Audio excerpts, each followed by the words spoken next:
Hey guys, be sure to press like and subscribe. Today I want to cover powers of attorney, okay? It's probably going to be in the top 5 things that you should have. Power of attorney, okay?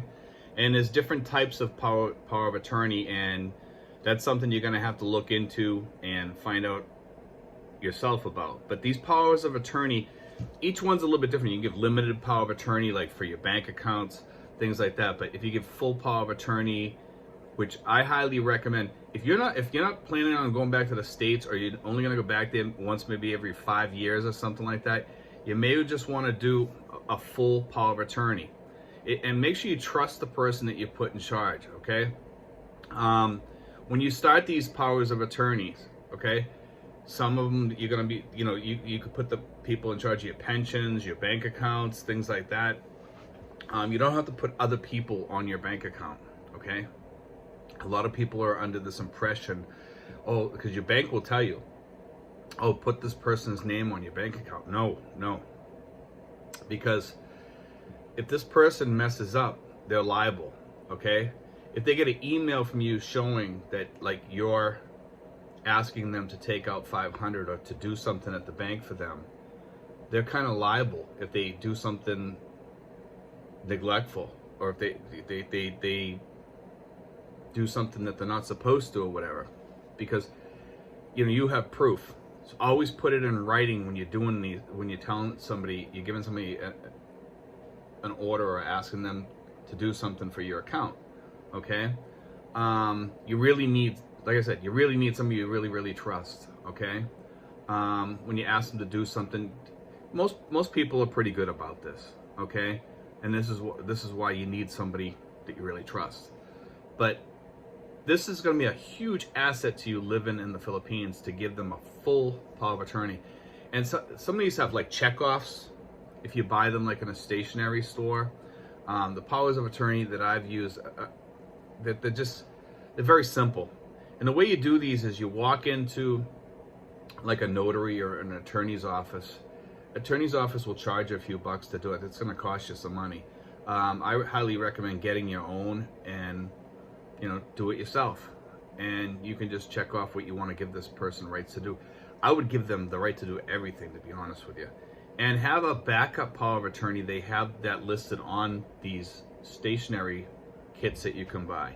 Okay? Or if you have the money, go to an attorney to do it. And have like 2 or 3 powers of attorney. So if one dies or one is on vacation or something, you still have access to all your stuff. Okay?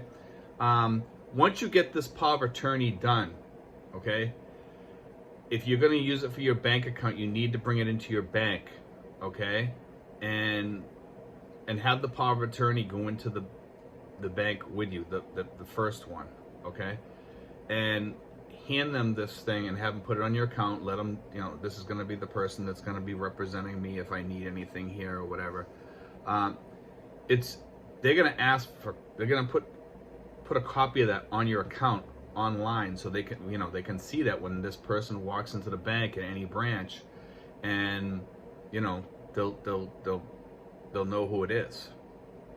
And let me tell you something, the power of attorney thing is a really great thing.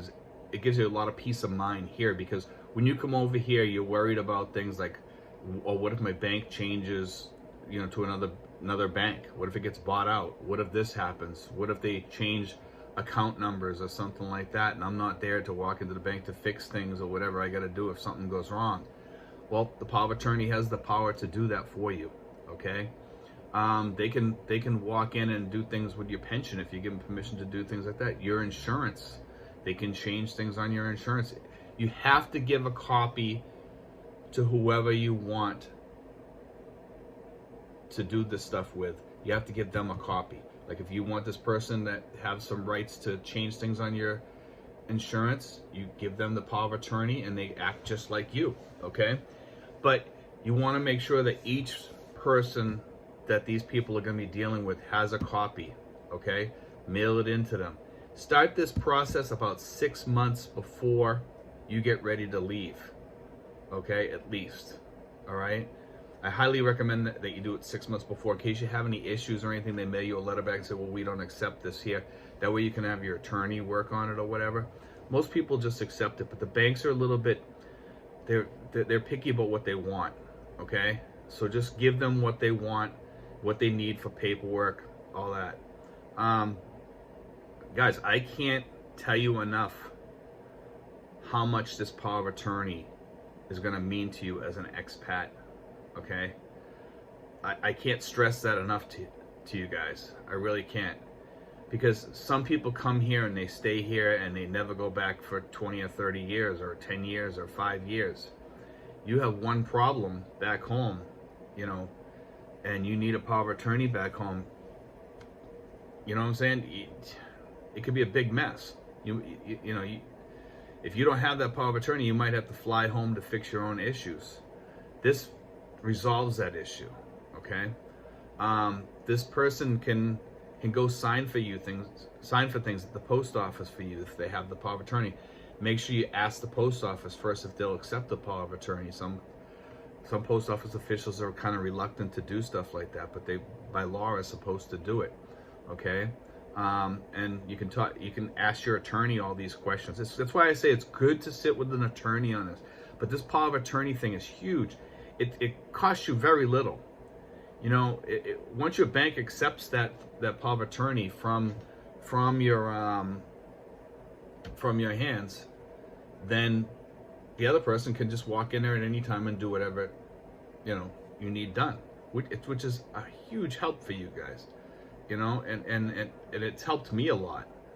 You know, I give my power of attorney, you know, a couple $100 a year or $100 a year or whatever to help me, and she's a huge help. And I have 2 other backup powers of attorney just in case, you know, like if she was out of town or sick or something like that, I could use them also, okay? And I've been lucky because I haven't really had to use it, but it gives so much peace of mind having that. And you know, I'm really grateful for having a power of attorney here. And I just can't stress it enough, guys. It's something you need.